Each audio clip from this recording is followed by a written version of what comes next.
He said it was a weekend meeting, 2 days, out of town. He smiled as he packed, calm, rehearsed, methodical. I helped him fold his shirts, tucked his cologne beside the tie I'd given him last anniversary. He kissed my forehead, said he'd call when he landed. Then he left his luggage tag on the counter. A small thing, plastic, forgettable, except I didn't forget. I drove to the airport that evening, the tag on the seat beside me. It felt ridiculous, driving all that way for something so trivial. But something inside me was restless, like I needed to see him off. When I reached the terminal, I spotted him instantly. Not because I was looking for him, but because of the way he laughed. He was holding her hand. Her head leaned on his shoulder, her suitcase beside his. They looked comfortable, practiced, as if this was their routine. He didn't see me. I didn't call out. I just stood there, holding the luggage tag he'd forgotten. And when they walked through the gate, I turned and boarded my own bus home. The house was silent when I returned. His half-empty coffee mug still sat by the sink.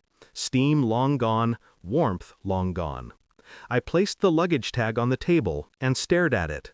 It wasn't just plastic anymore, it was proof of carelessness, of confidence. People don't forget things when they're afraid of being caught. He wasn't afraid. That was the part that broke me. I lay awake that night, watching the ceiling fade from white to gray. I thought about her, the woman whose head fit perfectly against his shoulder. Did she know about me?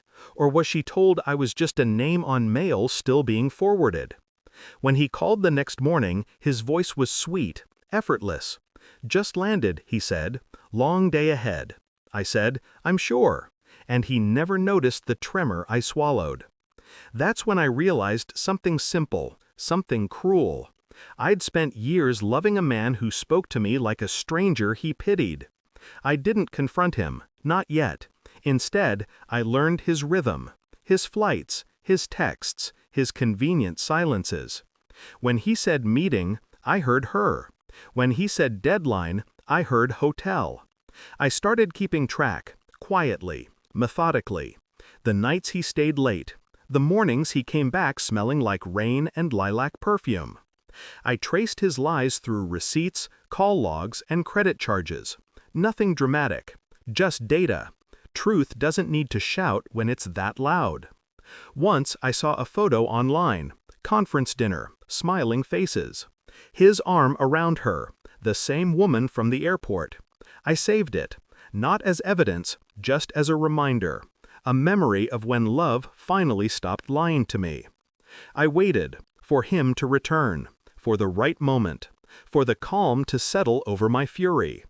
He came home on Sunday night, said the meetings went well, that he was exhausted.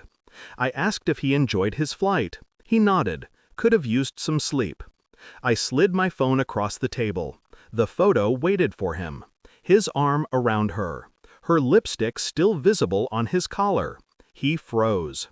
The silence between us thickened until it suffocated the air. Finally, he said, "It's not what it looks like." I smiled, slow and deliberate. It never is. He tried reaching for me, but I leaned back, folding my hands like a surgeon before an incision. I watched him search for lies that could still save him. He found none. And in that emptiness, I saw the man I'd loved collapse into the man he truly was. The next morning, I made coffee for one. I moved his things from the closet to the guest room. Folded, organized, no theatrics. Then I placed an envelope on his pillow. Flight records, photos, messages, a summary of his double life. When he found it, he came to me trembling. "Please," he said, voice breaking, "don't do this." "I'm not doing anything," I replied. "You already did." I watched the panic spread across his face, the dawning comprehension that I hadn't yelled, cried, or begged, that I'd simply ended him with silence. Control is the one thing liars can't steal, so I took mine back. He left that night, didn't pack much, just his guilt and whatever dignity he could still find. The house felt heavier without him, but cleaner. The silence, once unbearable, now felt earned. I sat by the table, tracing the outline of the luggage tag still resting there. The thing that started it all. I didn't feel rage anymore, or love. Just a strange calm, like waking from a long, meticulous nightmare. Sometimes people ask how I knew. I tell them the truth. He forgot his luggage tag. I returned it, and saw everything I needed to. Because betrayal doesn't announce itself. It waits for you to notice the small things, then lets the silence do the rest. And when you finally walk away, you don't look back. You just board your own bus home.